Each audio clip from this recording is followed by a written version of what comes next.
my question. There are some things that we can do. For the second thing, I'm experienced. There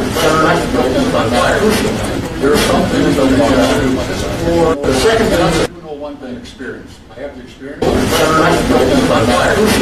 There are some things that we can do. For the second thing, I do know one thing, experience. I have the experience. There are some things that we can do. For the second thing, I do know one thing, experience. I have the experience. There are some things that we can do. For the second thing, I do know one thing, experience. I have the experience. There are some things that we can do. For the second thing, I do know one thing, experience. I have the experience. There are some things that we can do. For the second thing, I do know one thing, experience. I have the experience. There are some things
wonderful town. I'm so happy to raise our family. There's some things I'm not happy about. And I'm running out of pure principle to help correct this. I'm not happy with transparency with council. I'm not happy with spending, like it was talked about with the handling of the donation, and with bad laws. And so I have some solutions I'd like to propose. Because I have way more trust in all of you than, no offense, than any combination of us said. And I want to help get your guys' views to the table at the forefront. That's my priority. I have no agenda. I'm no one's puppet. I want to get your voices heard. And the way that I propose we can do that is use online tools. Like, why are we have such ancient techniques when it is so easy to get everyone's emails? Like, we're really good at getting your money. Why don't we get really good at getting your opinions? And so the way that we do that is we can send you out a survey. What do you think about these proposals that we're going to do? And then when we go to council, it's not us guessing what you might want. It's very straightforward. 80% of Taborites want this. And we better have a really good reason why we don't do that. And that is all my goal. I want this place to be the best and to have this place be the vision that you guys want it to be.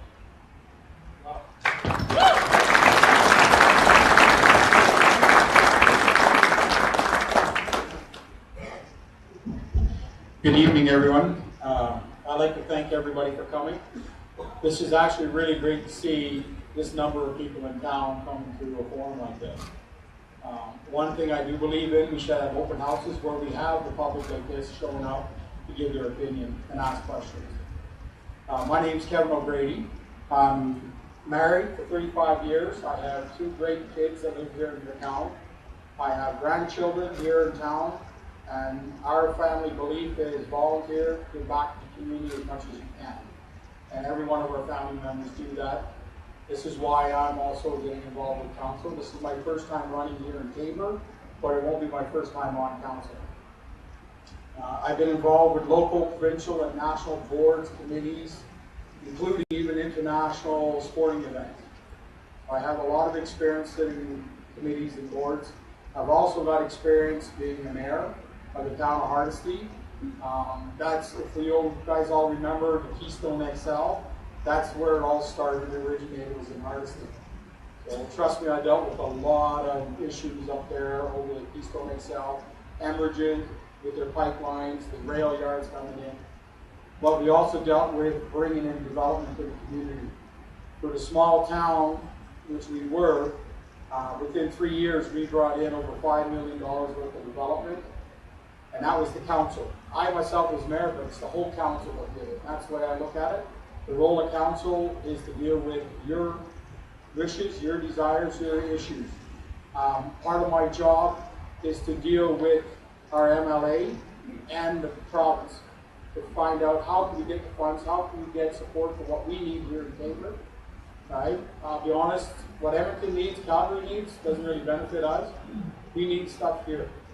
We need development here, we need businesses here, we need affordable housing that people can afford to buy, not just live in low rentals, but actually be able to afford. A family can afford to stay here.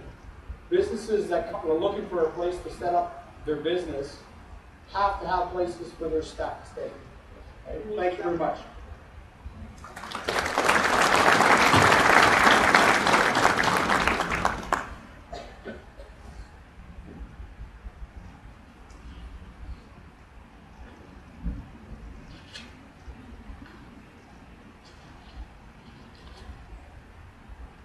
Good evening, Mayor candidates, council candidates, and forum guests.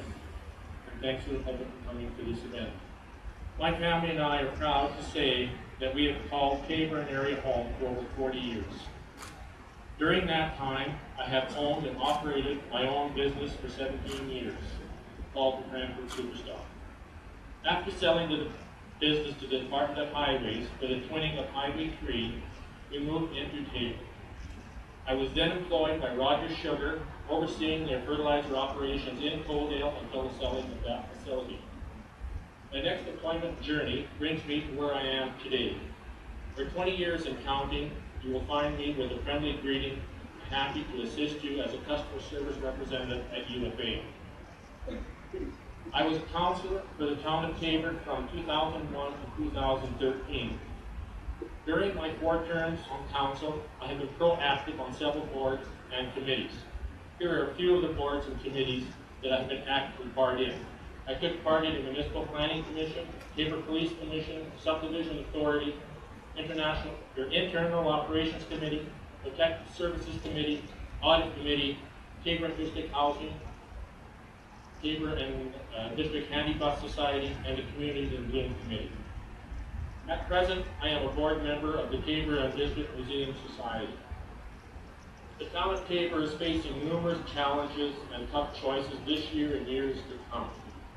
Issues such as aging infrastructures, streets, roads, sidewalks, parks, arena, pool, fire hall, which is a bit contentious right now, policing, the utilities, and support for future development that requires investment and strategic decisions to ensure Tabor's continued growth. I would like to be part of all this while representing you on council. I realize that there are 2 sides to every story. I am approachable and willing to listen to all questions and concerns brought before me. I am honest, hardworking, and committed, and not afraid to speak up on issues. With my past experience on council, background in business, dealing with the public, and knowing how to make good, sound decisions makes me the right candidate to be elected on council Monday, October 16th. Thank you very much.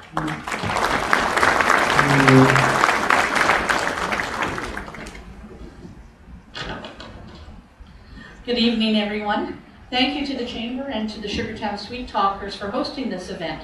My name is Laura Roche-Giroux, and I have had the honor of serving you for the past 4 years, and they have been a whirlwind.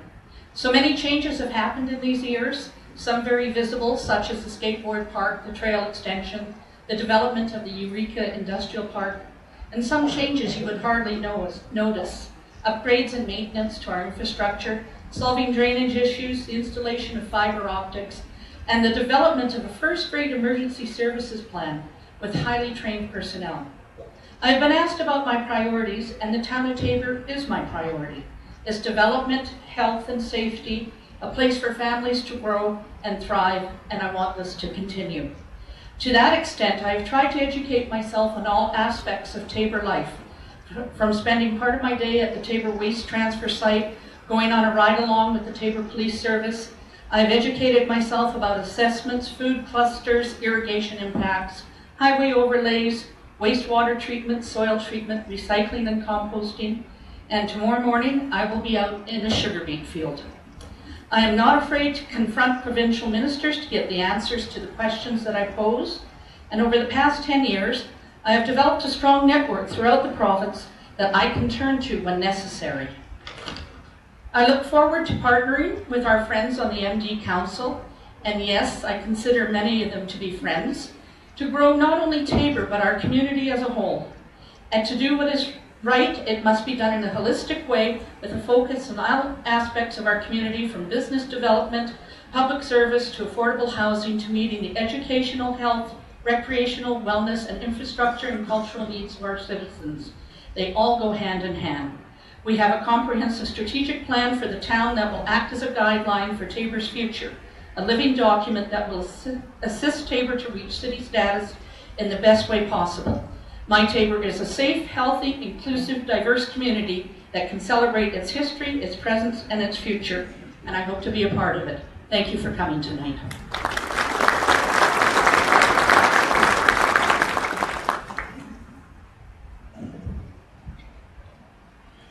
Good evening and welcome to the Candidates Forum, and thank you to the Tabor Chamber and the Toastmasters for hosting and moderating this event. My name is Joe Stravis. The core nucleus of the current council is very proactive and progressive. Over the last 4 years, we've had to deal with a number of ongoing legal, labor, and land issues, which some of them were left over from previous council. Some of our accomplishments are the Sprague Park Corn Fest stage, the new arena dressing rooms, the new home for the Tabor Gymnastics Club, which they had been requesting for previous years. the expansion of the trail and the trail system, and the revitalization of the trout pond. The new 3-bin system, which was originally defeated by council, had to be reintroduced back on council's agenda, which is more cost-effective and progressive than the old big bin system. The expansion and the new access to the industrial area. Even though there is a downturn in the oil economy, our town has a positive commercial and residential growth. Promotion of new low-cost housing in Taber. The modernization of the 56th Avenue Stormwater Project. Bringing back fresh water and sewer services to the town, which had been given away by the town a mere 9 years ago by a previous council. The ongoing upgrade and desludging of our lagoon and pivot system. Major infrastructure upgrading, including numerous blocks of deep services, sidewalks, and paving. The promotion of the Communities in Bloom Committee and the beautification of the town, which includes the hanging flower pots, the flower beds, the murals, the upgrading of the boulevard of 50th Avenue across from the hospital, the inception and promotions for the joint economic development of business beautification loans and grants, the ongoing maintenance of our surface water ditches. In conjunction with the Taber firefighters, the Taber charity auction, and the town, the establishment of a state-of-the-art fire and rescue training center. I will continue to represent residents of Taber to the best of my abilities on a progressive basis with minimal tax increases by utilizing donations, grants, and community labor. Thank you.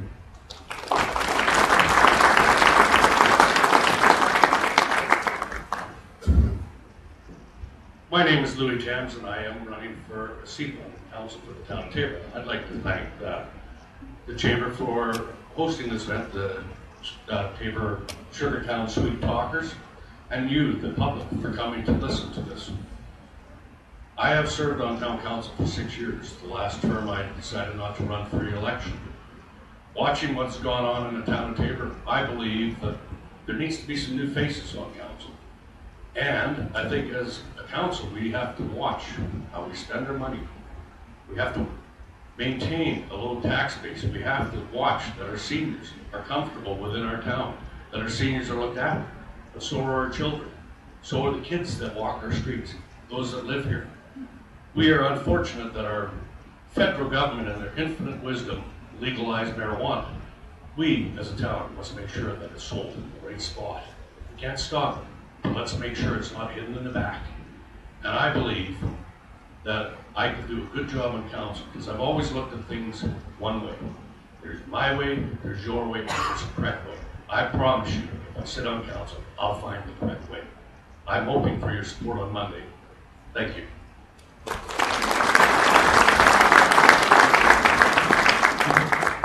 Thank you all, and thank you for staying in your time limits. For those of you that are standing at back, there are a few empty chairs kind of scattered around. You might be able to find one if you want. Lane, do you want to check the back and see if you locate any more? I think Helen did them. Oh, never mind, Lane. She says there's none there. So they are all out. Okay, we have come to the question period time. We have one microphone, so you'll need to come up to it, line up. Don't be afraid, just wait patiently and we will get to you. We also have a couple of runners, Margaret and Wilma, maybe Lucia, a couple of 3 people. So if you want to write a question down and not ask it if you're in the middle of the room, just kind of wave one of them over if you can, and they'll bring the paper over to you and they will ask the question for you. We are only allowing 30 seconds per question, so get to the point. It has to be just the question. With this many candidates, we hope there are a lot of questions. So do we have some? Okay. If those 2 would like to come up and start the questions, and people are wandering around, so we'll start with Wilma. So the microphone is over there. Oh, and also, I'm not sure, we'll have to check. You can ask the question specifically of 2 of the candidates, any 2 you choose. They will get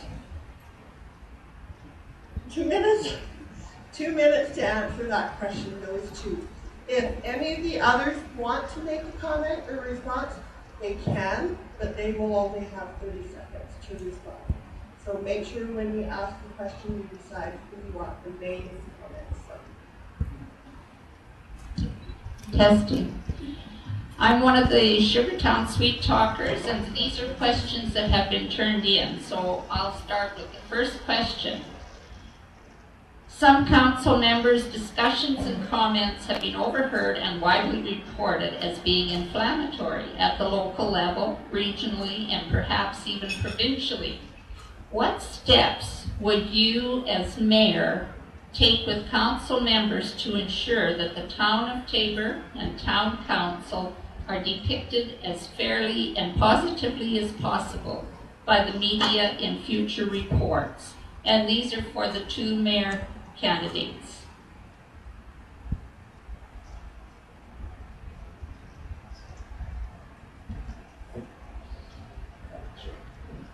Thank you for the question. Overall, that's a very sensitive type question, there's no doubt. I think we have many discussions about similar things just like that, and a lot of those particular issues are coming in the closed session format.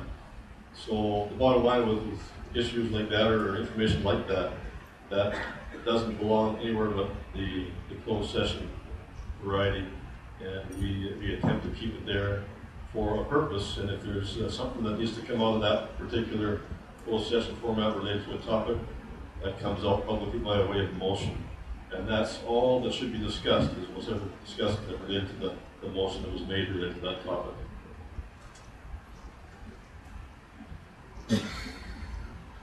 Well, as mayor, I believe that it's very important that you are the leader of the group of council members that you have.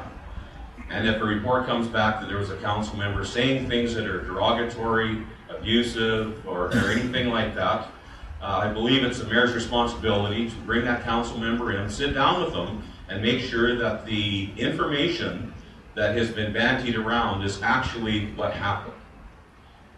If it is, then the mayor has a responsibility to discuss this with this individual councillor and make sure that it doesn't happen again.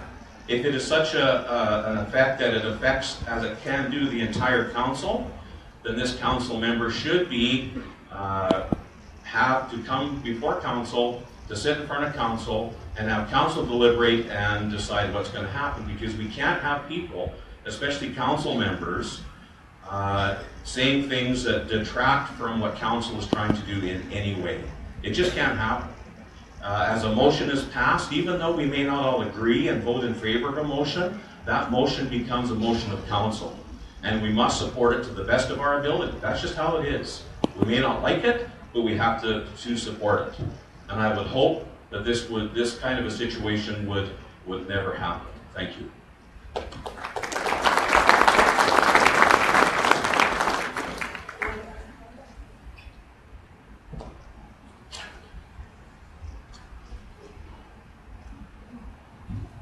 Good evening. I have 3 questions here, and they're very similar. So, because we can only ask 2 people at a time, this will give us 6 opinions. To Mr. Bruin and Mr. O'Grady, what is your opinion of moving the fire hall?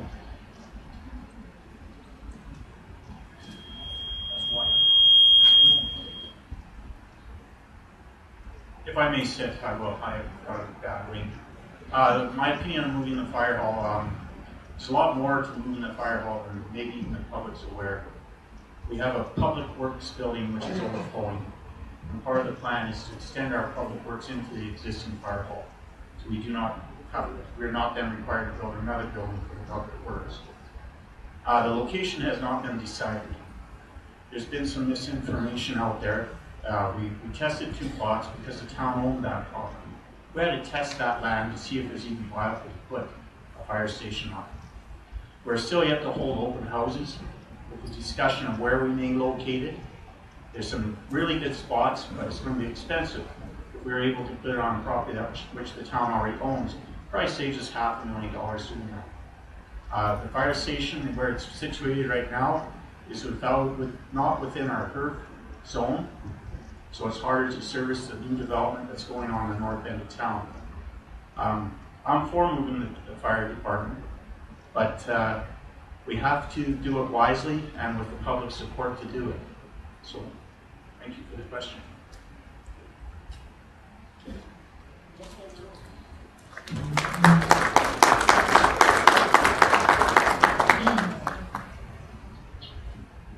I myself, I have to admit, I would like to sit down with the town CAO, town fire chief. Because I look at it, I am a firefighter in the past, and I'd like to know the future of the fire department. I look at it, we're looking at spending $1.2 million on an aerial truck. We want to spend $2.5 million on a new fire hall, plus there'll be extra costs. But I look at, there's options that we could be looking at.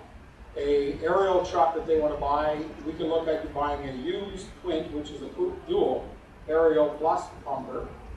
And you can get a used one that's under 10 years old, which are good for 25 years, for under $500,000. We could put a second bay down on the west side for that pumper slash aerial truck, which is called a Quint, and keep part of the fire hall that we do have now for the other pumper. That's giving us a fire truck on both sides of the town, the east and the west, which gives us more coverage than, at the same time, reducing the cost of almost $4 million down to about $1 million. Because all you're looking at is putting a bay on the west side for one truck. And it also opens up the door for more volunteers for our fire department, because now people on the west side could actually be able to respond to that all. Yeah, hopefully that answers the question.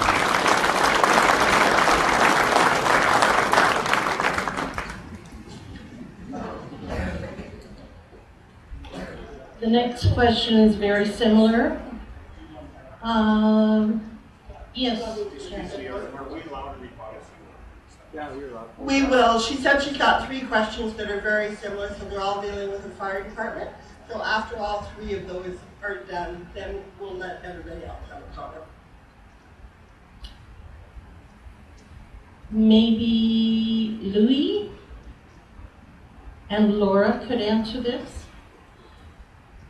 Why or why not do you feel that we need a new fire hall?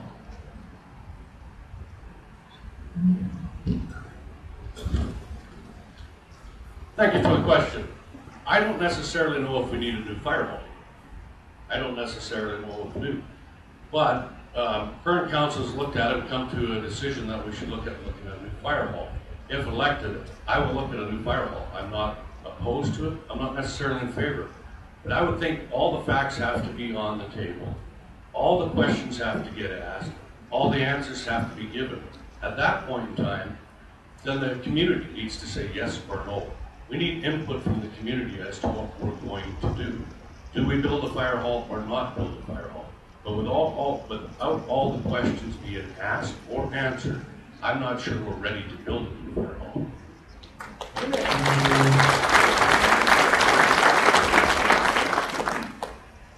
I was initially one of those that kind of went into this committee that's thinking that we did not need a new fire hall, but then I was presented with a lot of facts.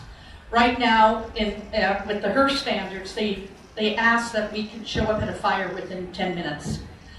As where the fire hall sits right now, a very small percentage of the town actually falls within that 10-minute window.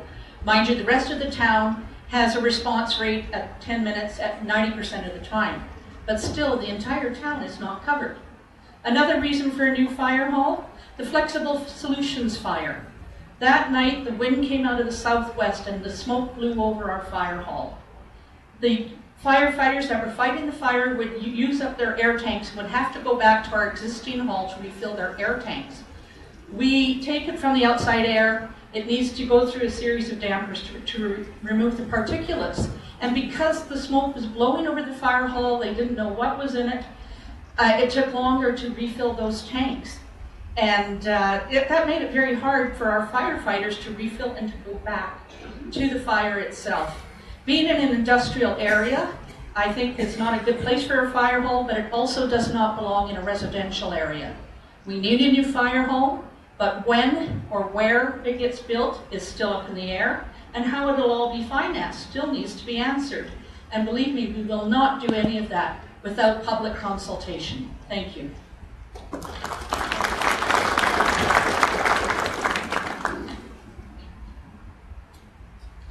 The next question is also about the fire hall. And because of the way it's worded, I think Mr. Garner and Mrs. Firth. The question is, any candidate interested in revisiting the fire hall expense?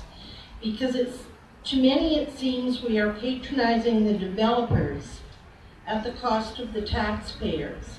Many other municipalities deal with this problem through zoning, tax grants, and bylaws.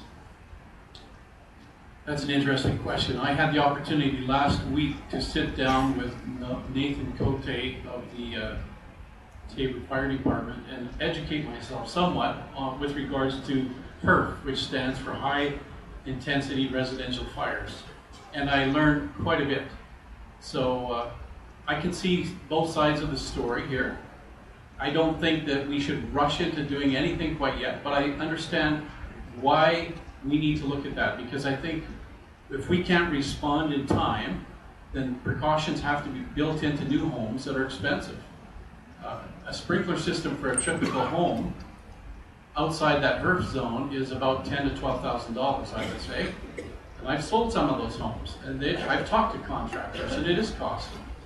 And so we are at an economic disadvantage when we compete with housing in Coaldale, for example. Why would you build here in Tabor if it's going to cost $10,000 to $15,000 more rather than in Coaldale? So I think if we want to continue to grow Tabor, I think we need to be compliant with that HIRF regulation.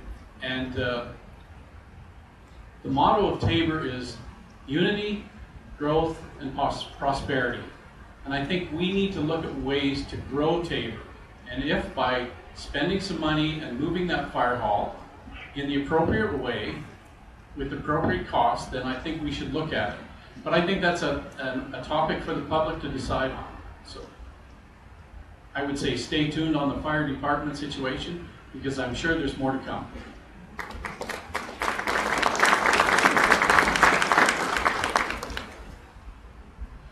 I would agree with what Mr. Garner said about our housing market competing with other housing markets. If a house here costs $10,000, $15,000 more than the same house built in Coaldale or Barnwell, why wouldn't you build there? We could commute.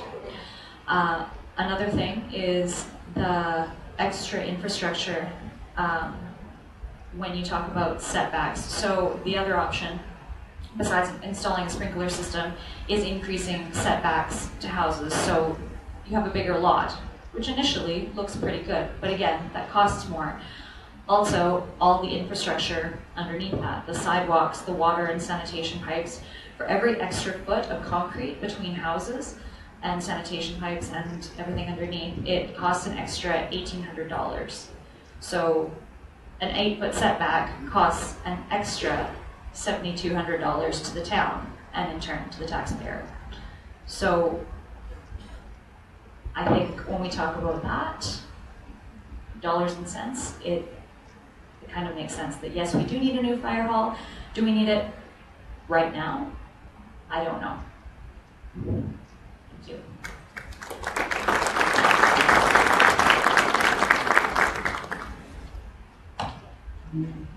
Karen, I have one more fire hall One more question. fire hall. Okay. And then I think we'll let the ones who have not spoken, a couple of them at least, answer that. Okay. Putting aside any issues that have arisen or may arise in connection with the future of the fire hall or working with the MD, what other major issues do you believe will face our town in the upcoming 4 years of your term of office? Not really a fire hall question. Let's maybe finish with Yes, okay. Okay. Bo, one or two, and then just pass it along, and then when it gets down, I'll bring it back.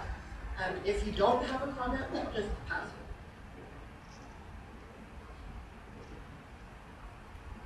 So I see that there's three parties involved. You have taxpayers, and we want safety, we want good fire stations. We don't want to spend money that's not worth it.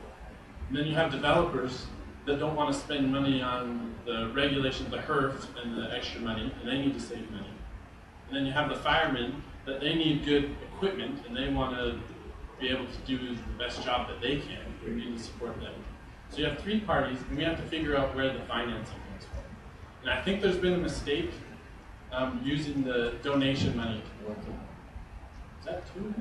No. Oh, I have some good stuff. Stay tuned. Ask me later.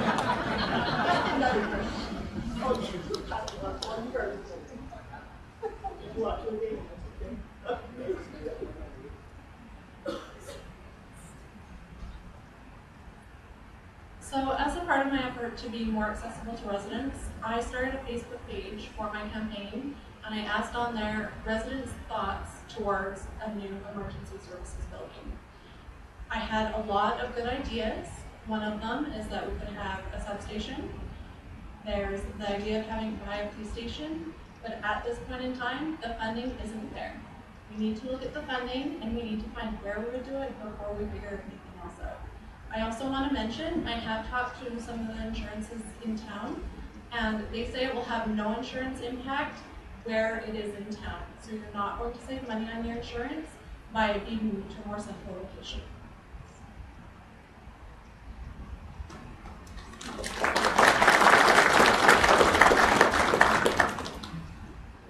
Thank you. Just to answer Mr. O'Grady's on the statements he made there, the fire truck we purchased, we spent a long time looking at different trucks. I went on 2 trips with firefighters to the plants to look at the trucks and make good decisions on. The truck we purchased is a Quint. It's a single axle and it has the ability to reach 110 feet. Any volunteer fire member can drive this truck because it is a single axle. There's a lot more to it than just buy a used truck. Used trucks are sold for a reason. You have to buy a truck that suits the needs of the town, and we made a very good, wise decision. Our council unanimous decision to purchase this truck.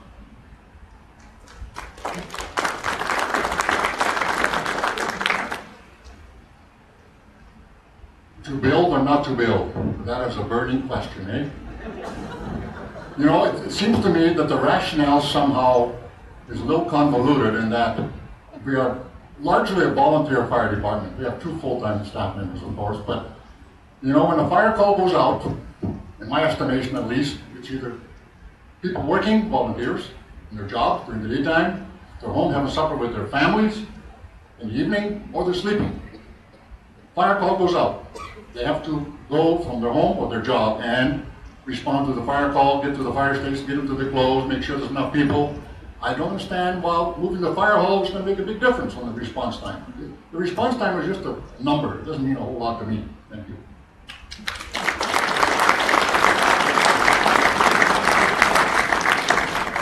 I'll try to make this as quick as I can. We just need to hold off. We just need to hold off on this and get public consultation, because with the HERF regulations right now, irregardless if we put the fire station in either 2 sites, there's only a 34-second window. 34 seconds doesn't cut it.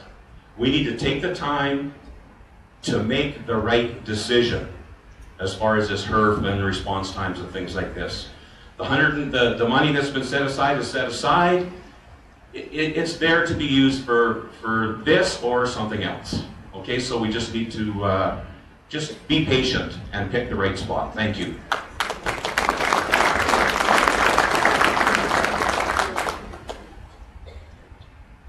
You know, the issue over the fire hall, to build or not to build, has been a very contentious issue over the last few months.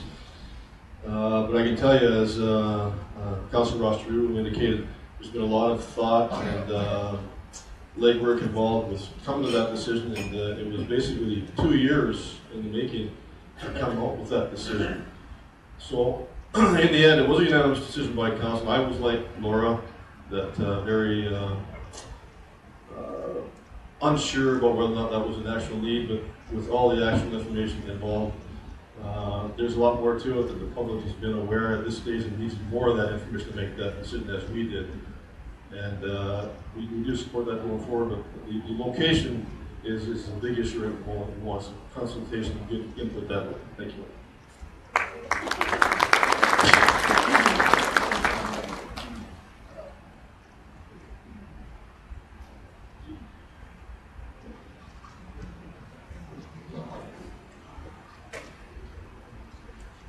fire hall, which is going to be, I think, it's going to be a big decision as to what's going to happen with council with this year. The council, that HERC regulation is not something that just came into practice now. It has been in here since 1980 or 81, and the developers and the planners knew about it. I think it's something that the planners for the town or the developers should have taken into consideration about the different types of regulations that they needed for the siding, the windows, and whatever it is. The developers made the smaller lots so that they could get better profits off the land that was brought for them. I think this is something that we should look at.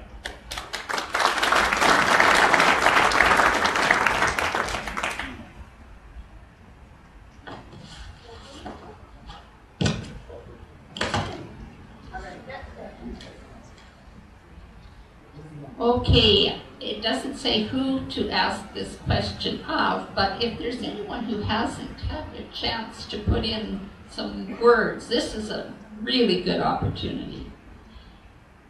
Putting aside any issues that have arisen or may arise in connection with the future of the fire hall or working with the MD, what other major issue do you believe will face our town in the upcoming 4 years of your term of service? Now, who has not had... Well, Bo said there was more to come, so let's let him talk for 2 minutes. Oh, okay. I think a major issue would be if I wasn't voted in the next 4 years. And because I have ideas like this. So, well, maybe I should answer the question. But I don't really... What are the next, can you say what would be the biggest challenge? I just didn't understand. What other major issue, other than the ones aside from that, what are the... Yes, do you believe will face our town in the next 4 years?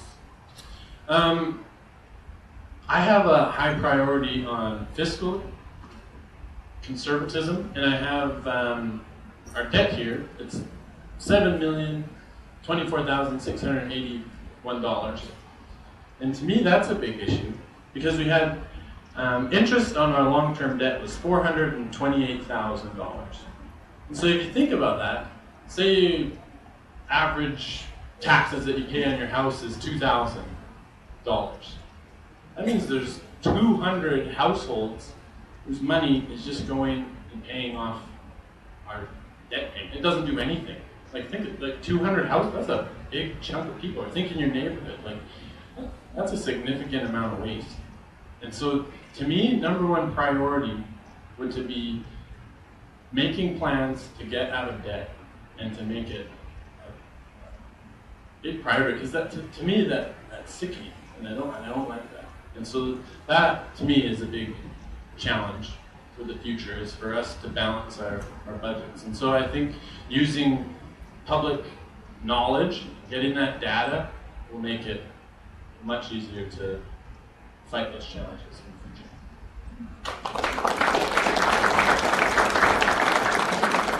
future. Okay, Joe, we're looking at you then for your idea of the major issues in the next 4 years.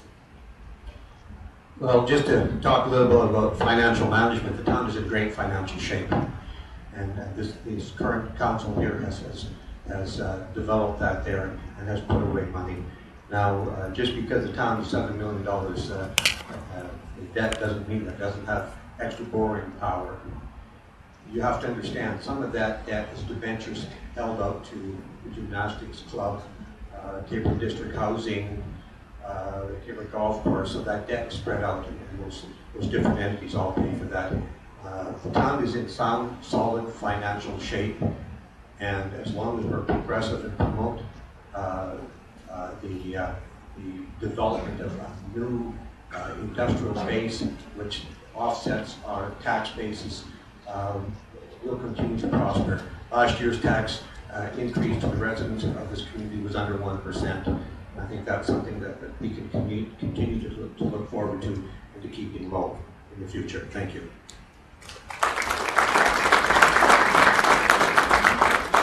Okay, does anyone have a 30-second response? Okay. Oh, Naomi does.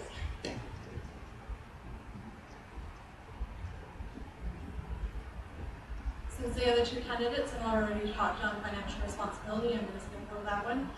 Some of the issues coming up that I see in the next 4 years, we are looking at the small rink, what we need to do with that, whether we're going to build it or move it. Other recreation opportunities, the Ken McDonald Park. We also have to look at our roads and our sidewalks. We have some safety issues here in town. Some people feel that they don't have enough lighting on their streets, and we have a long winter. You need to have the lighting in the evenings.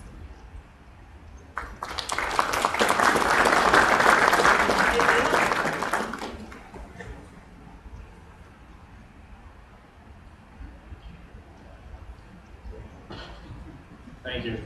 I think one of the big issues coming in now into our town in the next 4 years, one of them is that the water.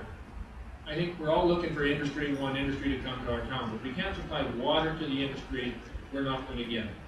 And we're seeing that our reserve for the community, we only have about 30 days reserve. Water, no supply came into town, and there's only about 30 days reserve left for water for everybody to use.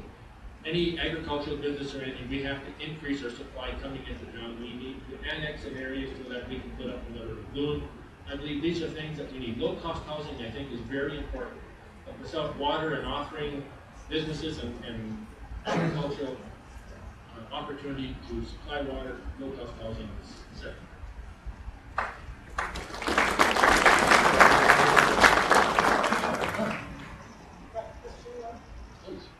How about a break from the fire department issue, fire hall issue for Andrew and for Randy? Do you feel we need more business industry in Taber? And would you consider offering incentives to attract business and industry to town? And if so, how come it hasn't been done already? Thanks. Sorry, could you just ask the fire hall related one again, please? No more fire hall. No more fire hall. Okay, thank you. Actually, yes, we would definitely support other industry coming into town, and that's one of my main focuses, to support that for promoting new business coming to this community, to create viable jobs that creates a higher population here for people to come here, a reason for people to come and stay, and help promote the viability of the town all the way around there. So that's nothing but a win-win situation all around. So anything we can do to promote that, absolutely, that's a great thing. We need to be doing more of that.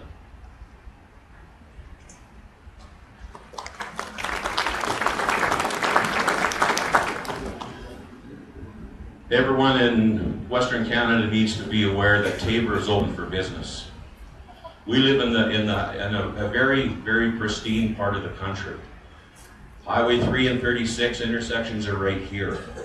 There's all kinds of industry and business that flow through our town, and we must give a reason for them to stay and stop here. Whatever those incentives may be, we need to look at each individual thing that comes before the town. But we're very lucky to live here, and we want to attract business to come here. We want them to come here. We have to give them a reason to come here. There's been studies done. One of the major reasons that people do move into a town like Taber, honestly, is recreation. We have very good recreation facilities in our town, but also we've opened up some lots in Eureka Industrial, and we want people to move here. We want them to come here. We want them to bring their families here. We want them to bring their businesses here. But how do we entice them? We just have to let them know that we are open for business. The housing thing, the entry-level housing, I was with a developer just yesterday. We took a drive around and looked at some of his some projects and some future focus that he had. And he said that he's ready. He's got entry-level housing that is ready to go and ready for people to move into. So the McCainses, the Lamb Westons, and all these different food processing companies, we will, in the very near future, have housing. And that's been a major stumbling block with people coming here and wanting to move their business to Taber is entry-level housing. Thank you.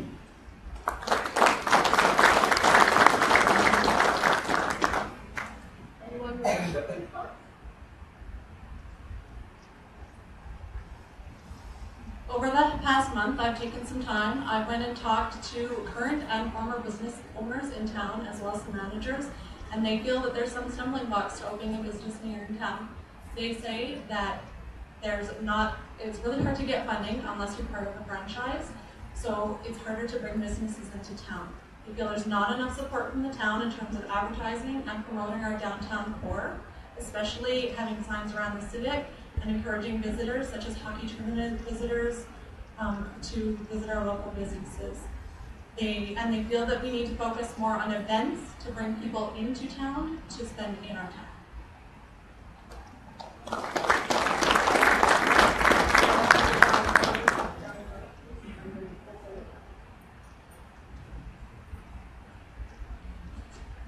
Yeah, just a quick comment regarding incentives. I'm sure that at every forum in Alberta, for the elections evening, if there's one forum being held, there's questions. What are you going to do to attract business, right? And all these companies that want to come into our communities, they all want the best deal possible, of course, right? You can't blame them. Regarding incentives, I believe that if it's a non-competing business when they come into town, I don't have a big issue with it, but you've got to be very careful that you don't stifle existing business because a new business comes in. So take caution, folks. You know, we've got to attract business, but not at the cost of everything else. Thank you.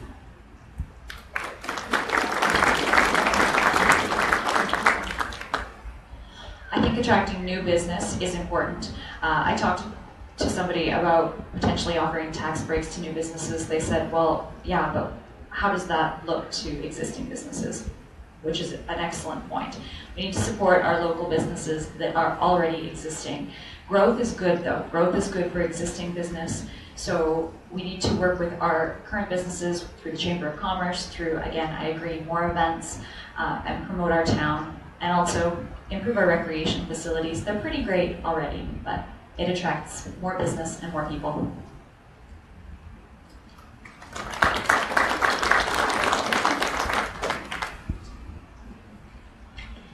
If we get that data from you guys of what you want to vote for or what your priorities are, that can be super valuable for a business to know what you guys want. If somebody wants to open a child care center, they can know how many people in Tabor are looking for that. And that is absolutely, like, that doesn't take any money. That's just communication issue. I don't think you need to give taxpayers money to a business that could fail. So just open communication and use the resources that are there for the taking.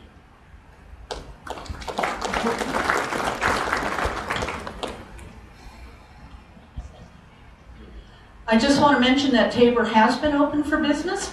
Last year we hosted a delegation from China that came to look at what we can offer.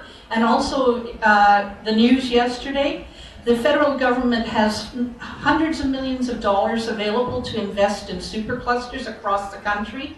And the Tabor area has been now shortlisted from 55 entries to 9 to be part of a superfood cluster with processing here in Tabor as opposed to sending the raw product out. So that is very good news for Tabor.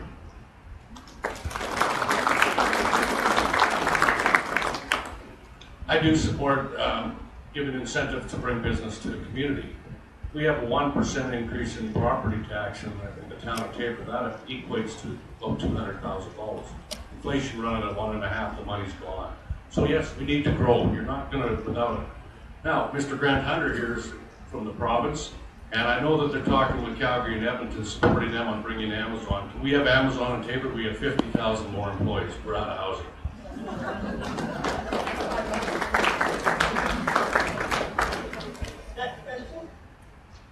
My question is for all those who are currently or have been currently just recently on council. You guys talk about transparency,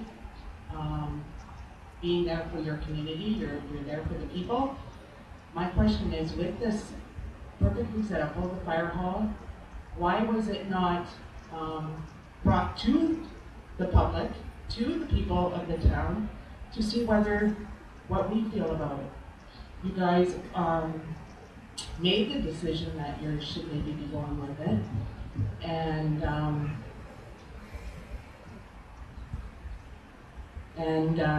yeah, the people haven't had a chance to voice except for tonight. Okay, I'm going to ask you to pick 2 people to speak for the 2 minutes, and then the others can have the 30 seconds. How about our mayors for the 2 minutes?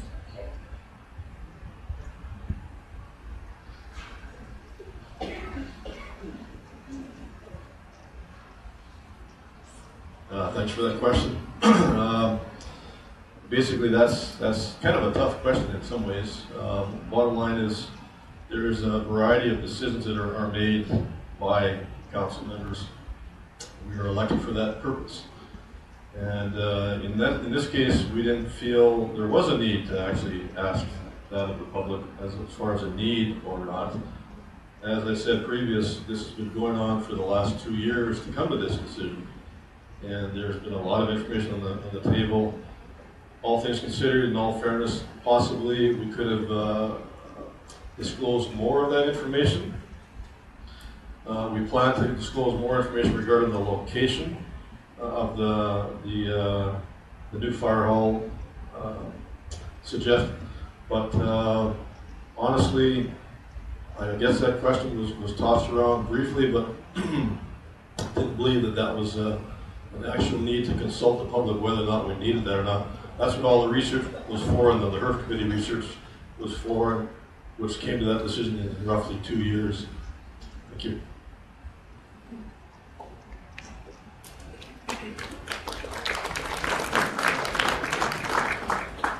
Being on council when all this was being talked about, it was narrowed down to 2 sites, and there was a motion put forward that we would get these sites tested and see what actually they were all about. And then there would be public consultation.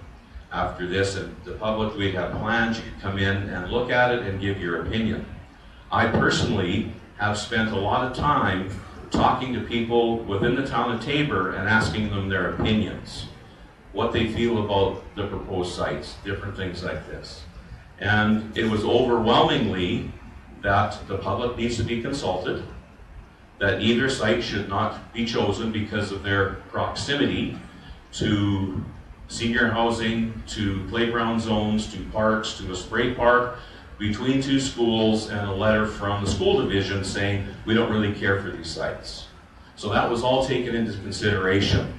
Should the public be consulted? Absolutely. I believe that we need to take the time because of the issue with this fire hall. Do we need a new fire hall? Where's it going to go? It was talked about, Banty here earlier, about a satellite station. Well, do you know if you have a satellite station, each firefighter has to have 2 sets of gear at a cost of $12,000 per firefighter. So I don't think a satellite at this time is the best thing. We need to decide if we need one, if we need a new fire hall, and I openly will listen to any of you, as I have previous to now. Do we need it? Where's the money going to come from? I honestly believe that because of the donation by Mr. Bill Ferguson, and some of this money was put aside for the fire hall, that the taxpayers of the town of Taber should not be on the hook for 1 more cent for a fire hall. This money needs to come from somewhere, but this donation was made to the town of Taber on your behalf. Thank you.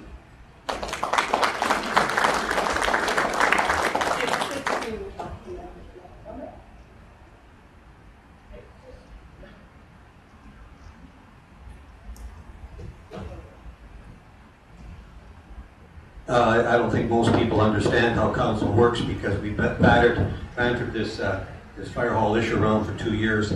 Council works on motion.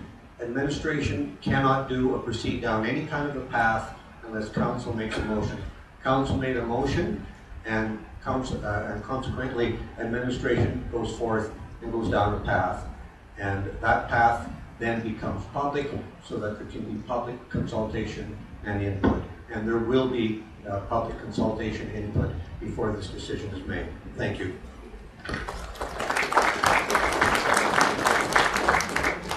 Okay, my question is I guess I'll give it to the 2 mayor candidates. But I really like what Bo has mentioned at his opening speak about public inputs. I really believe that we have to have an easier way to have public input. Like, for example, a website, the Tabor website, where we can see the issues being discussed, where we have a chance to make a vote or even give an input. But that has to be something that is live, day-to-day live, that we can input. Thank you for the question. Overall, public input is important in a lot of ways, as you mentioned. And I wish more people thought like yourself. And we have tried to consult with the public in a lot of different ways for a lot of different things going forward with the town. Recreation is one thing. I'll give you an example for the Recreation Master Plan that was developed over a few years. We had 3 different forum events. I don't believe there's ever any more than 40 people that attended, 20 of which were staff or council related. As far as actual percentage input, we were lucky to get 10 to 15% feedback when surveys went out through the internet, through the water bills, etc. So it's not that we haven't tried to do that, but I don't know that we have all the answers to be able to get a better turnout to help that. Because basically in that case we're relying on 15% of the participants and 85% not willing to take part in a 10-minute survey. And I have some real concerns about that, why it affects everyone in the community, why you won't spend 10 minutes and give us those opinions there. That information source is for that availability, for that purpose, and we want to hear from you in that regard. So I applaud you for that question, and I wish more people thought that way, as I said. Thank you.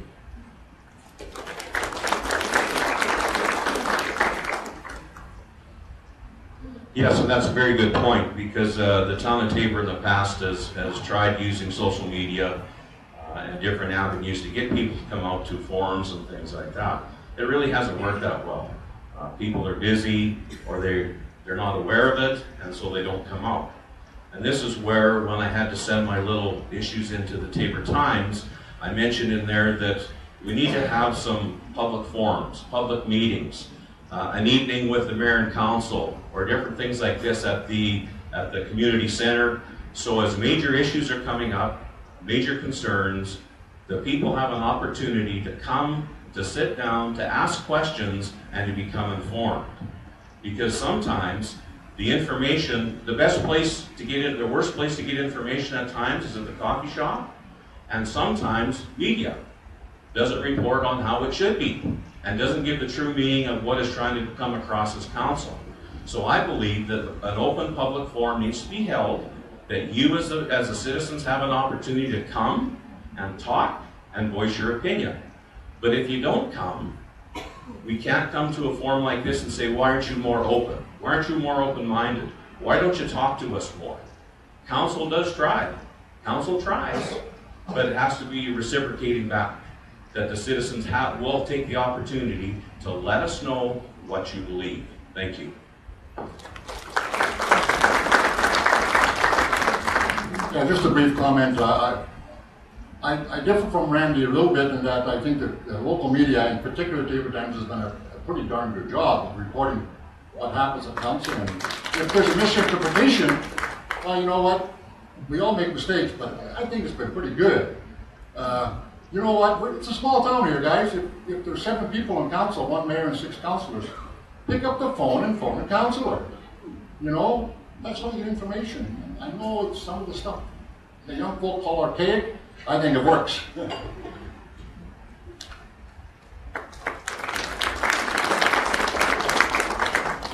I agree with all the comments you fellows have made so far. We need more open forums and town hall meetings. I think that's a very good medium to get your views across. We've held numerous open houses, lots, and there's a lot of work going into putting them together. You get there and you see 10 staff, most of the councilors, and 5 people show up. And a decision is made, and everyone says, well, why did you do that? I wish people would show more desire to learn how the things are happening in town.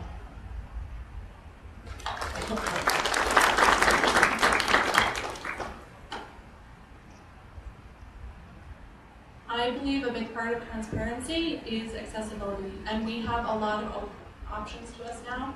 We have social media, we have websites, we have blogs. I agree with open houses. I think sometimes they need to be held at different times. We have lots of young families with kids in after-school activities. It's hard to get out to an open house when you are trying to run 2 different kids to 2 different places. We also should maybe use the interactive website. We could look into that. I'm not sure. But I think a great idea is a live stream of the council meetings and what's going on, because you can't always tell tone and inflection by reading the council minutes. If you have a live web stream,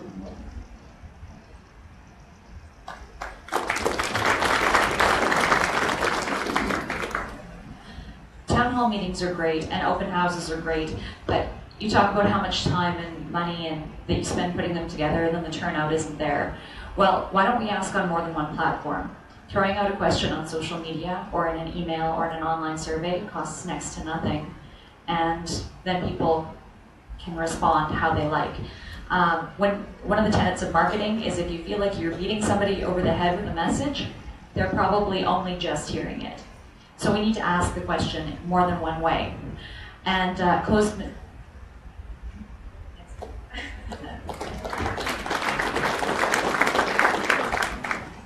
I find this discussion really interesting, and we'll turn it into the interactive part of the evening. How many of you here in this group have attended a town council meeting in the last year? Put your hand up.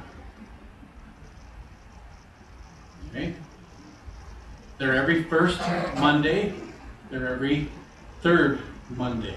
I have taken the opportunity the past year to attend at least 80% of that. Is that correct, gentlemen? And Laura? I think it's incumbent on everybody. You have 2 ears and 2 feet, and if you really want to know what's going on, you need to get in the game. And I'm not trying to be sarcastic, but you got to get involved, people. You have to get involved. Thank you.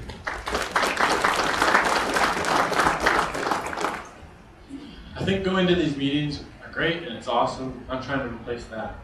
But it's not people don't show up to meetings because they don't care. It's not like there's some flaw with all Taborites.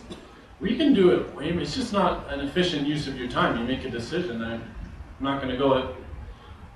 We can do an online survey. I could set it up. I could get the first week I'm in counselor, I could get your emails. I could send you a survey on every question that comes up and send it to you and have all the stats for the meeting right then. Free, open, and ready for us.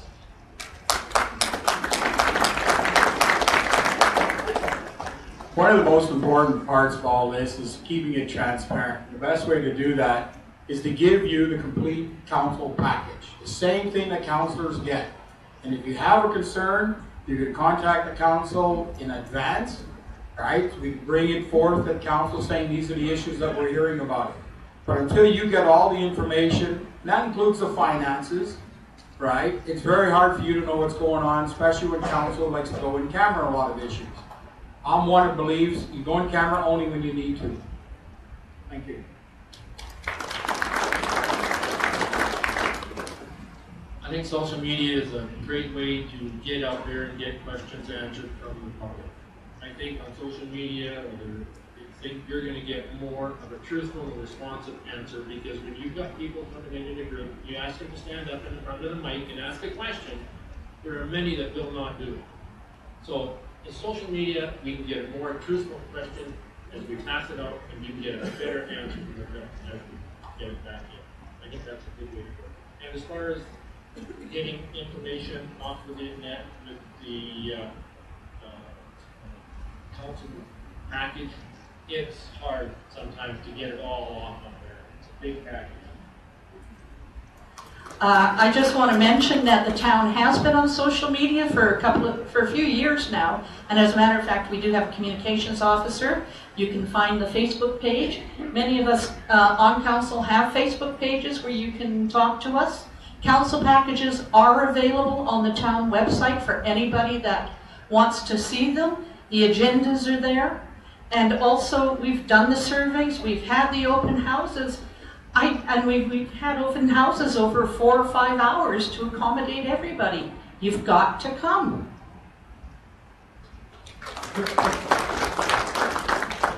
Just a point of information, on our website there is an interactive button which you can ask administration or council a question, and that could do with anything regarding the town, and that there then the questions then are answered, given back to council to see the response and what people are asking. So there is an interactive button on our website. All I want to say is thank you for coming out and show that you care. Here's a whole audience of people that are here at a forum because they care about the town of Taber. And I believe that there's many opportunities. My phone number is not unlisted in the phone book. I'm available to talk, and I promise I will answer the phone.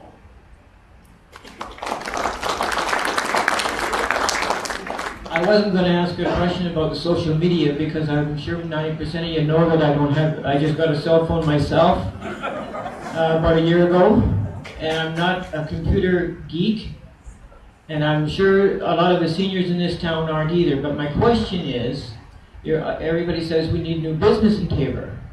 How many of you councillors to be shop local? How many of our customers here in this room tonight shop local? I'm probably the only one that faithfully shops local.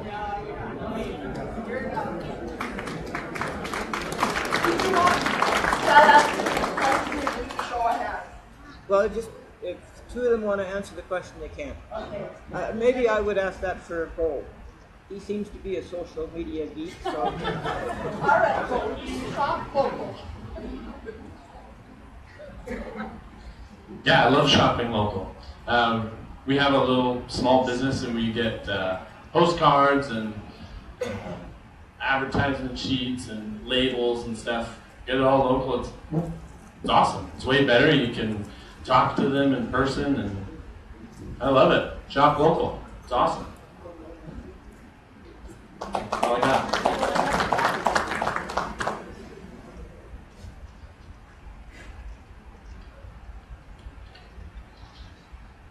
I strongly believe in shopping local. I shop local whenever I can, even if it costs me a little more. I have a question to Bo. Where did you purchase your signs from?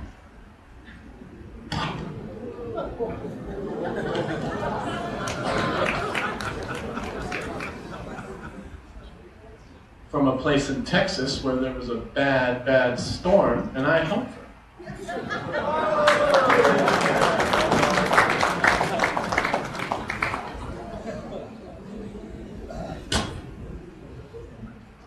Gene, just so you know, I shop local for everything, just because I hate going to Longford. Got a question? All right, my question, I love hearing that everybody wants to welcome new people, new businesses. We're open to new people coming into our community. Now, over the past several years, Taber has been, I guess, in the forefront of several headline news. So my question to you guys is, if our goal as a town is to be inclusive and welcoming to everyone of every religion, creed, sex, how do you as a council help to create that sense of inclusiveness in light of the flag burning numerous times for the LGBTQ community?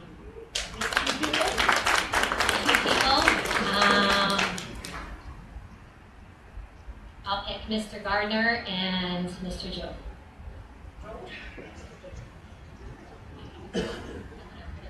Well, it's really very unfortunate what happened to the LGBT flag. That's really unfortunate because it just drew the wrong kind of publicity to it, because Taber is an inclusive community, and we have all kind of walks of different peoples here, and we all strive and we all think that we're all forth welcoming, and we have a very diverse community here, from the low German population to refugees that have come through here from different walks of life.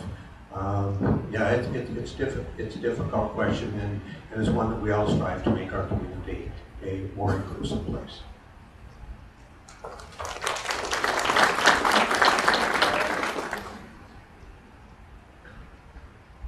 Thank you for the good question. The line of business I'm involved in, I deal with all sorts of people. All sorts of people. People from Chihuahua, Mexico, from the Philippines, and I respect all of them. It was interesting this past week. I think myself and probably everyone else got a letter from the TEA Association asking us about this very question. And so I prepared a statement. I would like to share my view on that. It says, I, Mark Garner, will represent all people in the community. There is no place in our community for discrimination in any form towards any group of people. There are many unique needs, interests, and desires to be heard and respected. I will seek to be a voice for the community and to promote the unity, growth, and prosperity of the town of Taber. I don't think there's any place in the community to discriminate. I think everybody's entitled to believe whatever they want. And I think we have to be vigilant to make sure that that happens. And what happened with the burning of the flag was not right. But I think we have to be respectful of everyone's opinions and beliefs.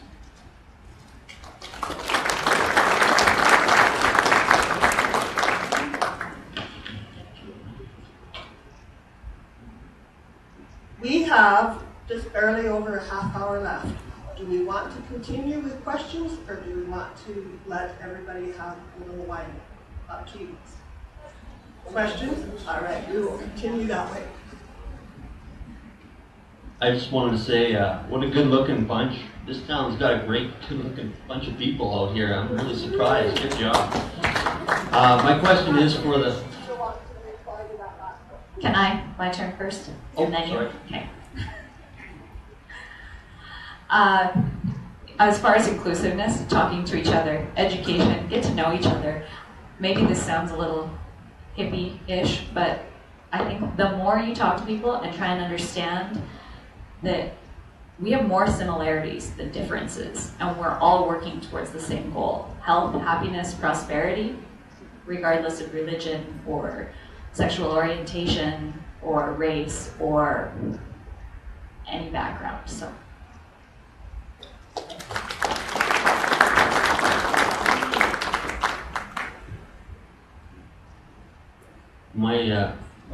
You're going to go now? We'll let you know.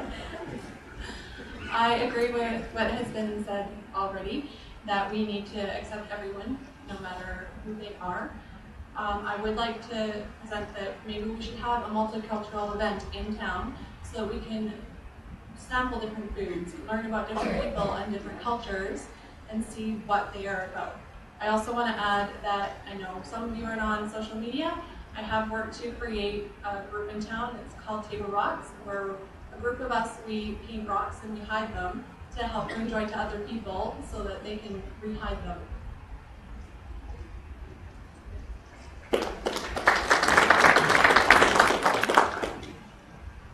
Well, I have friends of all races, all beliefs, everything. I have gay friends. I definitely have a lot of queer friends.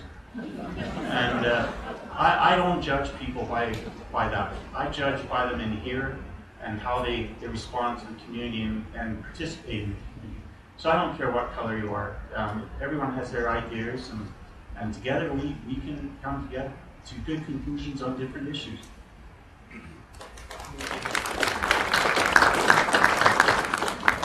Yeah, very short answer. This is not a very difficult question for me, because as a Christian, the biblical injunction says, love your neighbor as yourself. Take it from there, folks.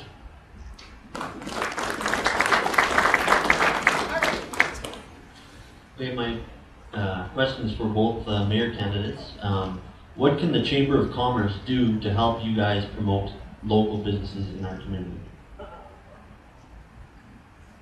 Well, thanks for that question, Rick. The amount of time we meet with the chamber is probably not enough, so I would say that's one thing that could definitely improve upon, and I'd be more than open to that. And if it's doable, maybe even quarterly, Rick, if that's possible and not overkill, but overall, that's important. The Chamber does a lot of things for the community and helps to promote a lot of business, local business that's here, as well as new business coming in. So communication and more meetings with ourselves, Town Council, and the MD of Taber would be more than beneficial and very much appreciated.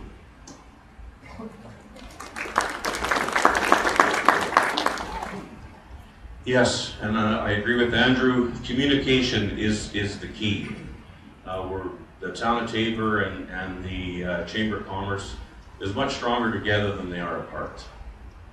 So as the Chamber has ideas and thoughts and wishes of the Council of the Town of Taber, I think it's very important that the Chamber and the town get together, sit down, talk about the initiatives that the Chamber of Commerce has for the future of the town of Taber. Because at times I'm not sure what the Chamber of Commerce has on the plate, what kind of thoughts that they have for the future. And I would love to hear those things, because the Chamber they are in contact with local business. They are the pulse of the local business here in town. And it's very important for each one of us to know what that pulse is, to know what we can do to hopefully help revitalize business within the town of Taber. Because it's vital.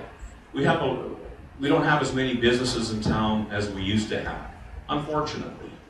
But through the Chamber, again, who does a wonderful job, I think in the past we just haven't communicated as well as we should, and that should change. I want to hear what the Chamber and downtown's business and business in general has to say. Thank you.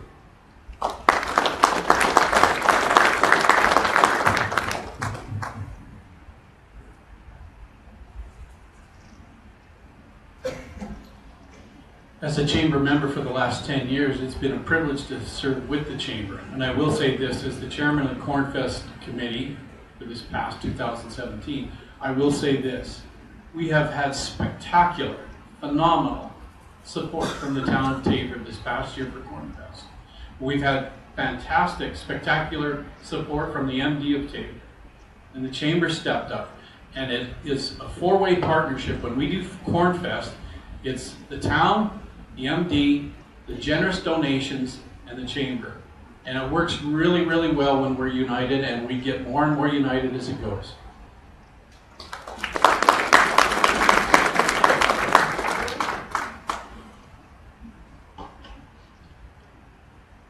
The one thing the town needs to do is work with the chambers in the aspect that when we hold an event, we need to know how it affects our businesses in town.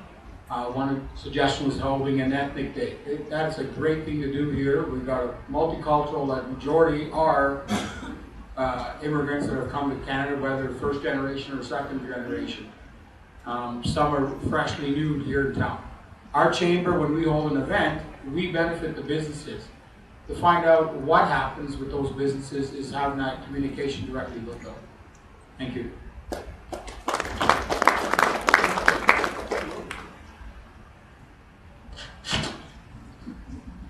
Just a clarification that there is a joint economic development committee that meets quarterly, has the Vauxhall Businessmen Society, Vauxhall Council, Barnwell Council, the MD of Taber Council, the Town of Taber Council, and also the Chamber is represented on that, and they do chair it, and they offset the chairing at off-time years. And this is a very proactive group that meets together regularly, and we do some sponsorships of what we call a BIB, Breakfast Information Brunch, where we bring our community leaders together to meet with businesses and see what they want. Thank you. I just want to add on to Joe's comment really quick that the Chamber also hosts dinners between the MD Council and the Town of Taber Council, where we get together and discuss issues that are common to both of us. And it's a really good experience for all of us to get together and to make sure that we're all on the same page. And thank you to the Chamber for doing that.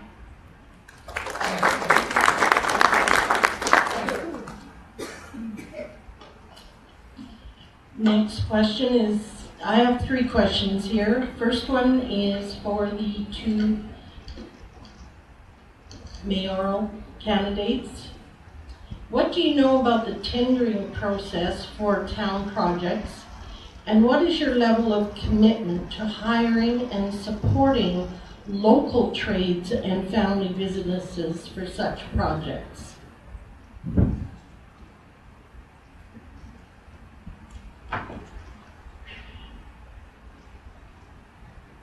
Well, the tendering process is done on a fair and equal basis, and bottom line, if all things equal, if all tenders are meeting the criteria that are set out by the town of Taber, and they're all on that same level playing field, and you're going with the lowest bid as far as whatever the project is.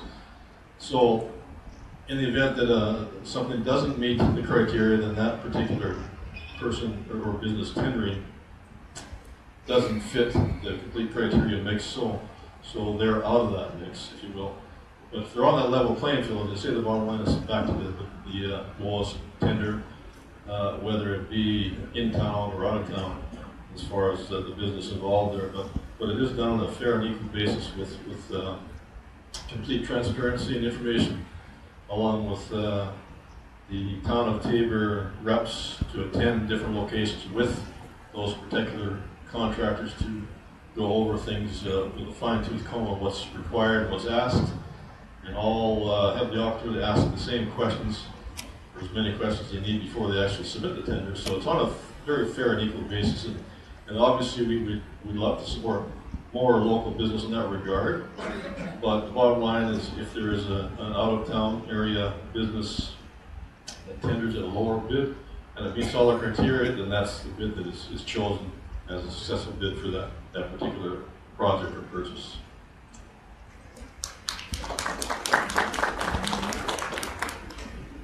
As Andrew said, the bidding process is as council through administration. There's a job that needs to be done. There's a spec sheet that is put together, and that spec sheet is sent out to all prospective people who have businesses and companies with whatever the bid sheet is all about. Everyone has an opportunity to submit a tender and a tender package, everybody. And we would hope that all business owners and tradespeople within the town of Taber would put together a bid package and submit it. But that doesn't mean necessarily that just because you're local, you may get that. I wish it was like that. I wish we could get more local people to submit bids and things like that. But also you have to realize, and a lot of people, a lot of residents don't understand, that there is trade agreements that are involved even in the tender process within what town council can do. Our hands are tied also. Even though there are times when we would like to maybe choose a local, because of these trade agreements, who would think the town would be in a trade agreement? But there is. And there are agreements within communities and things like this that you have to adhere to. You have to follow the rules and regulations. Just like a tender package, the submitter has to follow rules and regulations for their bid to be accepted and have the opportunity to be looked at. Council has to follow the same rules as far as this process goes. These bids are all open. Administration and others are there. No one knows before who bid on what and how much until the date, which is specified in the bid package, that is opened. And then people have the opportunity to look at it and make a decision. Thank you.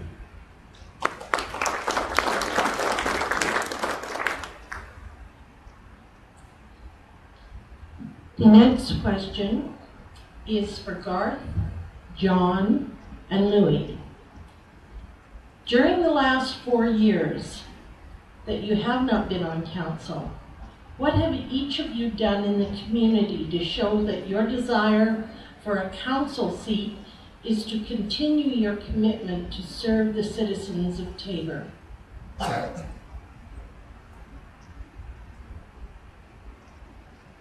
Yeah, thank you very much. That's actually, very interesting question. What I did the last 4 years was do a lot of contemplation.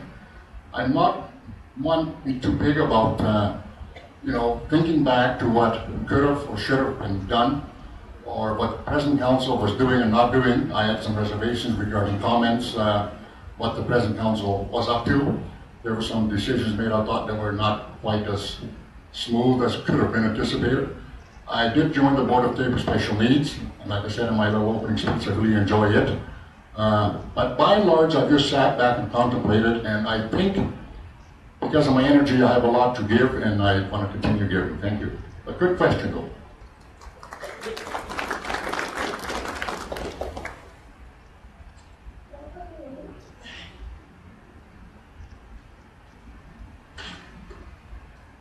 Thank you for that question. For the last 4 years, I sat back and enjoyed my time with my family and holidaying that we did. We did some extensive travel, and I did join the Tabor Museum Society, Historical Society, as a member, board member. And I enjoyed that. I sat back and listened and watched what council was doing. I may not have agreed on all things, but it's like you agree to disagree on certain items. I let people that came to me up at the store at UFA, we had some discussions with different things that happened, but all in all, I just sat back, relaxed, took time, enjoyed my family, and now I'm ready to go back to work and put my time into the community and do the best job that I can for the people of Tabor.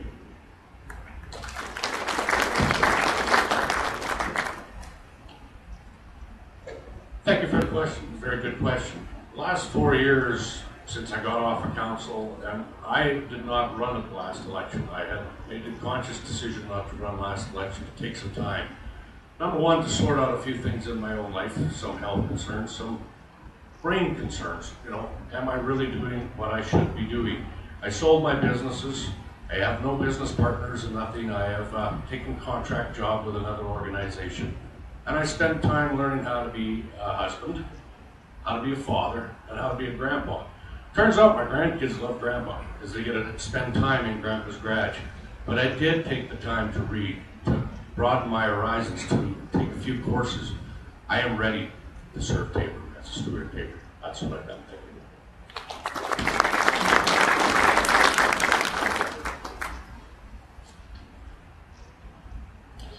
The next question is for both candidates for mayor. How much time can you devote, and are you willing to devote to being the mayor? Do you have a full-time job besides being mayor? And are you willing and able to go to most functions, the meetings in Edmonton and abroad? Lots of those meetings take place during the day. Is this going to be available to you in your time frame?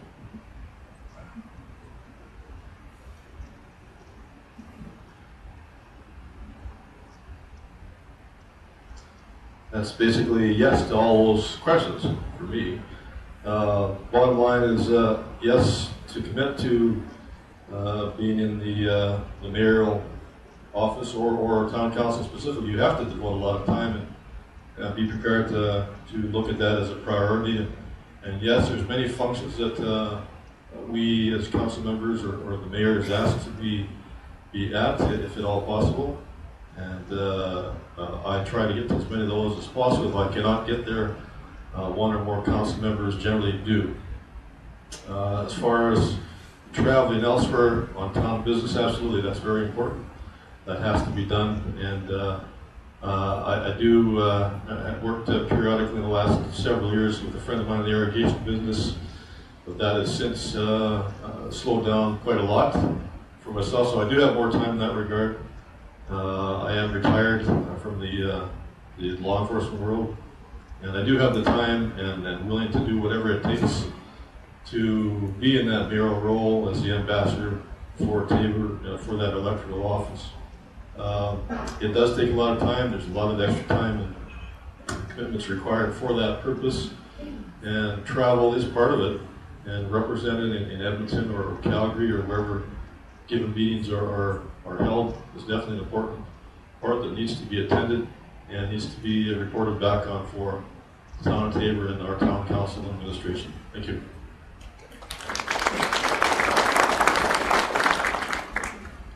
Thank you. I'm sure this question was kind of pointed at me because I have a full-time job.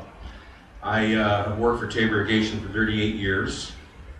I'm not going to let the cat out of the bag here tonight at a candidate forum, but I will have 100% of my day to devote to being the mayor.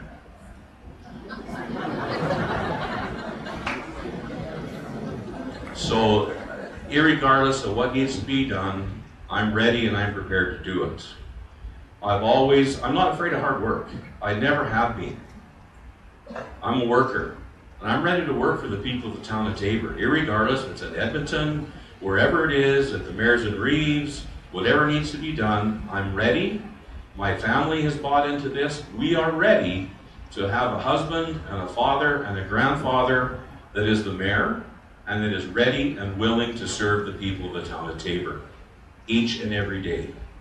Thank you.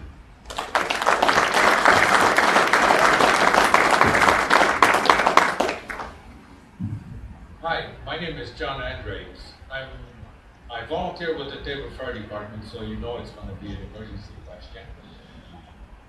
For a few years, and my question will be directed to Bo and to Mr. Louis Times, and I wouldn't mind if a few other councilors have made a few comments. I'd just like to make a few comments first. Like, as for... You have 30 seconds. I will. Okay. As for a new fire department, I believe that the people of Taber will decide that with council. But serving there for a few years, I can assure you that building is not a fire hall. It was a oil field, whatever kind of building. So you got pools of water. And I'm thinking, like, going forward, if we can dry hose this properly, if we can maintain the operations up to, Okay, I have to stop you. You have to ask the question.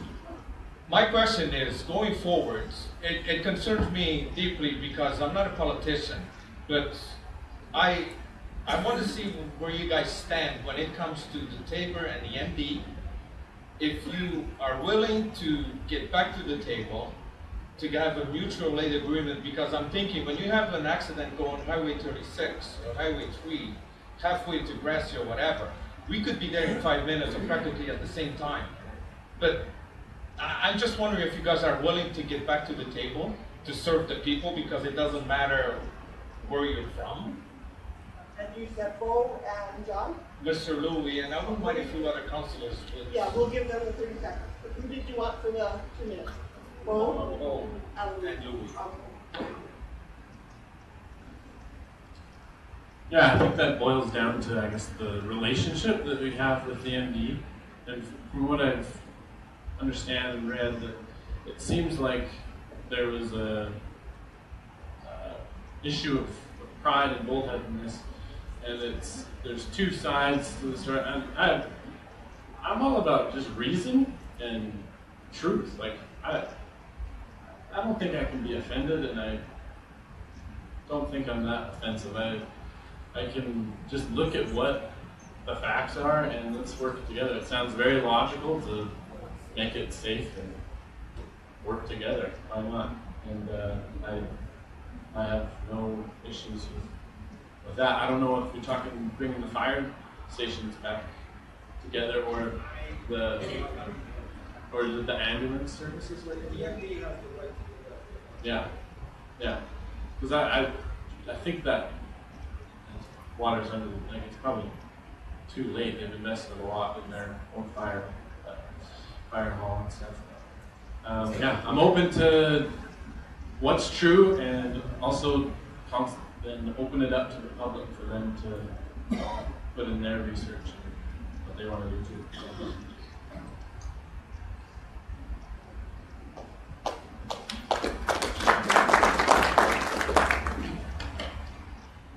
Thank you for your question, Mr. Andrade, and thank you for the service as a volunteer to our fire department.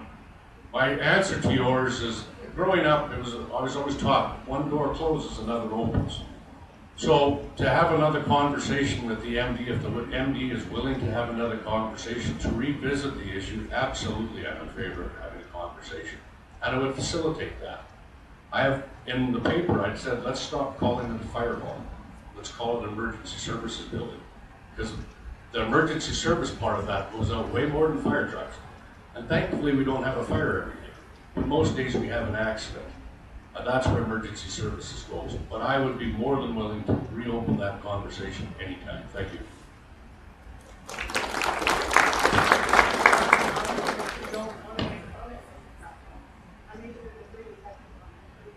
Okay, I'm going to add my 2 cents. I am more than open to a mutual aid agreement.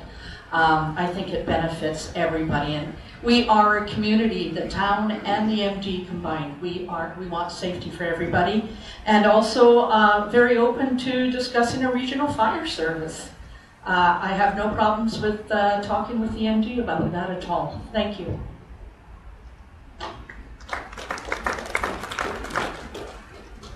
I don't really think the MD and the town of Tabor are so far apart when it comes to the fire department, or whatever you want to call it, as an emergency services. I think we both have the best interest of both communities in play. I do believe, though, that we can sit down and communicate with them and make an understanding between the regionalization as far as the fire department. I think that is very possible. Maybe not as easy as everybody thinks it might be, but I think there is work to be done. I don't think the MD and the Tabor are that hard to get along with. I think we can sit down as past council member. We got along very well. Not always to agree, but sometimes to disagree to agree.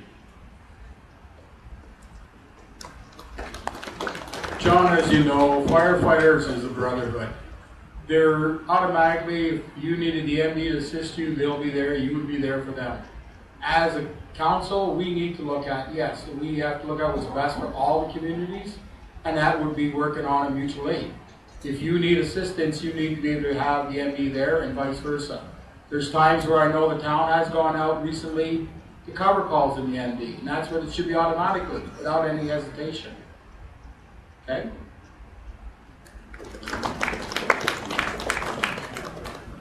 I would take you back to the motto of our town: unity, growth, and prosperity. I would love to see that happen down the road. A little insight here. When I put my nomination papers in to run, one of the MD councillors that didn't have to run, that was acclaimed, phoned me and said, "Would you like my signs instead of having to go buy signs?" And I said, "Absolutely, Mayor. I would do that." He says, "Great, that gives me my garage back." And so I went and I recycled his signs, but I think there's a lesson there for all of us. He reached out to me, and I reached out to him, and I'm grateful. I didn't spend too much on signs, thank goodness. But that's the kind of cooperation we need, and I think long term, that will come. And I can see that happening, John. And I think we should be the best in the province. We have the manpower, we have the equipment. That's our end goal. We just need to get there and park the egos at the door, like Mr. Beckering said in his article, and work together. You know, I was going to have a dynamic little presentation, but in 2001, that's what our kids did. They were the best in the province.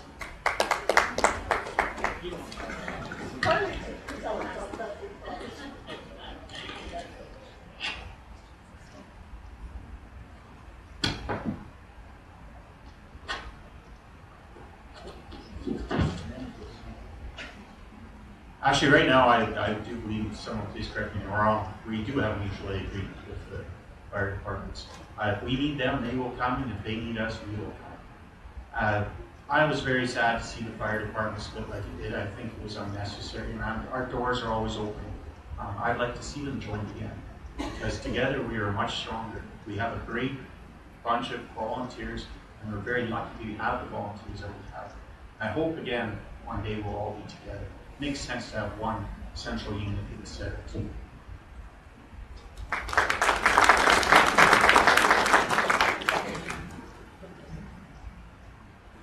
And Jack is right. There's already mutual aid agreements in place between Tabor and many communities within Southern Alberta.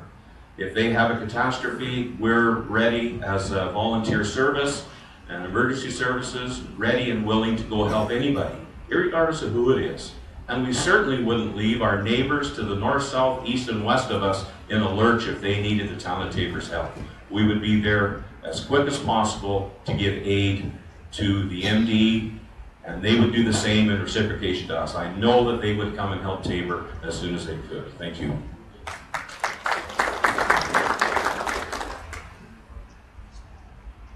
Yeah, I gotta agree with the same comments overall. It is unfortunate that the split occurred, but it has happened. We've got to live with it.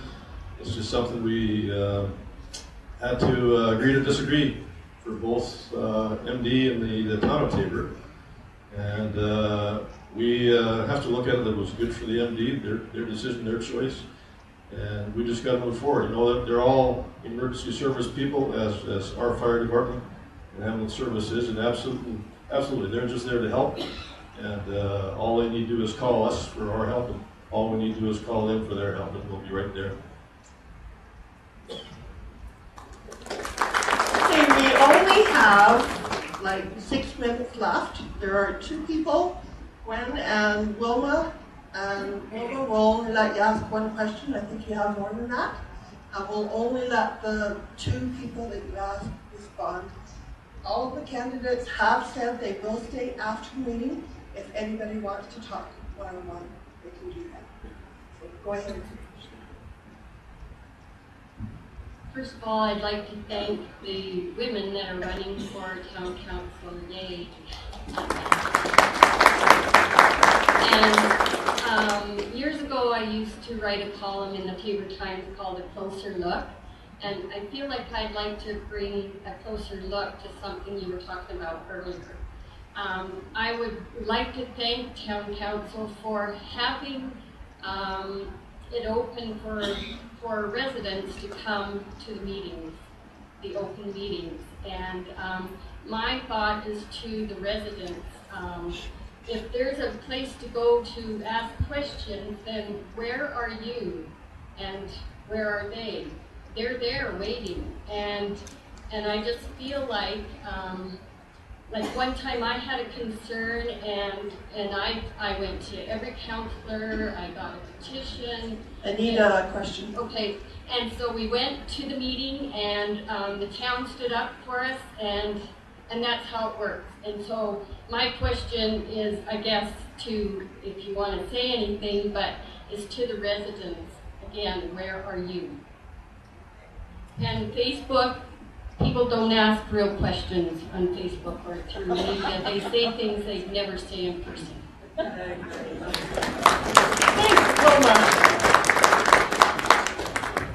Wilma. Okay, there are numerous questions, so we won't get to more than one, but if they stay afterwards, if you didn't hear your question asked, ask it then.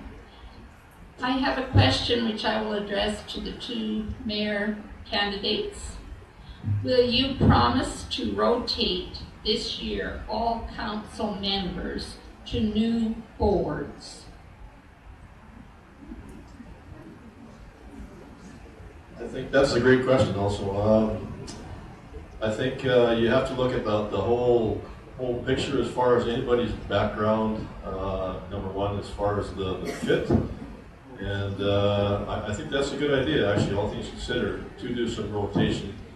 Obviously, there's going to be some new council members on council, so that will happen regardless. There's going to be some new faces on different boards and committees, and normally it's the input is sought from the council members involved there. But you also have to look at the whole picture as far as the background experience, business, training, etc., that may fit for that particular board or committee. So it's not just 1 or 2 things you're looking at, it's a variety of things, and trying to look at the whole picture, what the best fit is for all things considered. Thank you.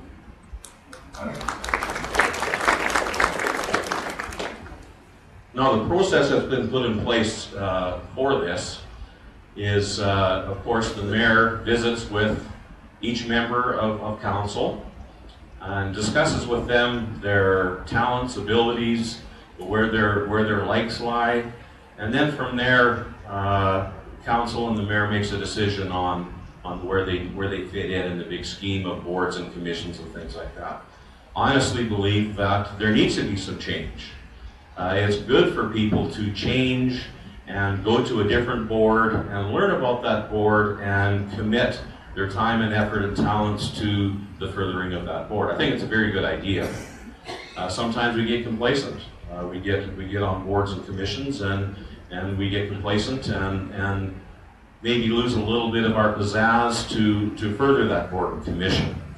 We have a lot of awesome boards and commissions. We have a lot of awesome boards and commission volunteer members that do a wonderful job for the town of Taber in the boards and commissions. You as residents are served very well by your volunteers that are on these boards and commissions.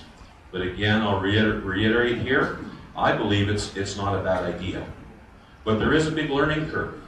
There is a big learning curve, especially police commission and things like this. That's a heavy-duty board that has a lot of duties and responsibilities. So there's a huge learning curve there, but change, as long as change is positive, I don't believe in change just for change. I believe in change for the better. And if it's for the better, no problem. But also, I don't promise anything that I can't deliver. I only promise things, so asking to promise, I can't promise that I can deliver that, but as your mayor, I'll do my best to make sure that each council member is on the right board and is fulfilling their duties and responsibilities. Thank you.